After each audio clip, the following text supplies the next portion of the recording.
Alam mo ba na ang sikat na Puerto Galera ay nasa ilalim ngayon ng state of calamity? Ang dahilan? Matinding krisis sa tubig kung saan tuyo na ang mga ilog at bundok na pinagkukunan nila. Bagamat nagsimula na ang tagkulan, hindi ito sapat para punuin ang mga natuyong bukal dahil sa nakaraang El Nino. Sinubukan naman ng pamahalaan na gumawa ng mga deep well o poso bilang alternatibo. Pero natuklasan na hindi ligtas inumin ang tubig mula rito at hindi ito pumasa sa health standards. Dahil dito, 11 sa 13 barangay sa bayan ang walang dumadaloy na malinis na tubig sa kanilang mga gripo. Napipilitan ng mga residente na magtipid at umasa na lamang sa rasyon ng tubig araw-araw. Ngunit may kakaibang katotohanan sa likod ng krisis na ito.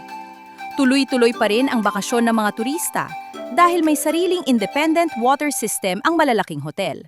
Gumagamit sila ng mamahaling desalination technology para gawing malinis na tubig ang alat ng dagat. Habang ang mga residente at maliliit na negosyo ay nagtitiis sa mahal na bayad sa rasyon. Sa palagay mo, makatarungan ba na may tubig ang mga turista habang salat ang mga lokal na residente?